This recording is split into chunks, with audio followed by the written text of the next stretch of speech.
Le vice-président pour cette ouverture officielle des sessions de travail qui vont s'ouvrir cet après-midi. Et nous avons pour mission et mandat d'accélérer le processus d'intégration sous-régionale d'abord et régionale. La zone de libre-échange au niveau continental entre en droite ligne avec les missions dévolues au Parlement.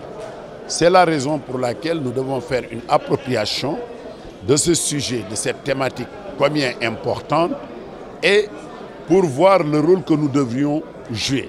C'est pour cela que nous avons invité d'éminents experts pour non seulement nous exposer les contenus, les tenants et les aboutissants de cette nouvelle dynamique dans le cadre de l'intégration africaine pour que nous puissions prendre nos responsabilités et pour jouer pleinement nos rôles.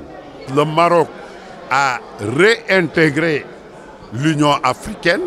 Le Maroc a demandé une adhésion au niveau de la CEDEAO et a reçu un avis favorable des chefs d'État. Il ne faut pas l'oublier.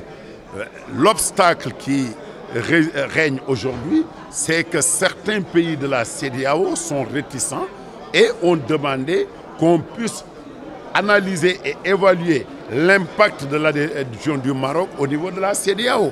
Et je pense qu'à ce jour, il n'y a pas de restriction majeure. Nous allons travailler à ce que le Maroc puisse réintégrer ou bien puisse intégrer la CEDEAO comme il a déjà réintégré l'Union africaine pour que le Maroc puisse travailler au rayonnement et au développement de la CEDEAO et de l'Union africaine.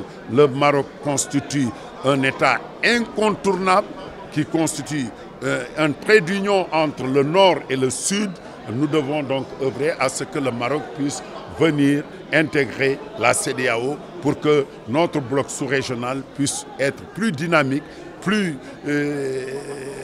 agressif par rapport à ce qui se dessine en face de nous. C'est l'heure des grands ensembles. Il ne faut pas avoir peur de ces grands ensembles. Il faut aller et essayer de boxer avec ce qui se fait de mieux dans d'autres États pour mériter vraiment d'être là. Parce que tant qu'on est là petit, on restera petit.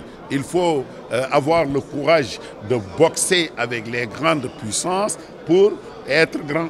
C'est aussi simple que ça. Vous savez, pour l'adhésion d'un État, c'est les chefs d'État. Nous pouvons donner un avis, mais nous ne décidons pas. À l'étape actuelle, c'est les chefs d'État qui décideront de l'adhésion du Maroc ou de la non-adhésion du Maroc. Nous soutenons les chefs d'État et nous allons œuvrer à ce que la volonté affichée du Maroc soit propice au développement de notre sous-région. C'est ça qui est important et nous y travaillons.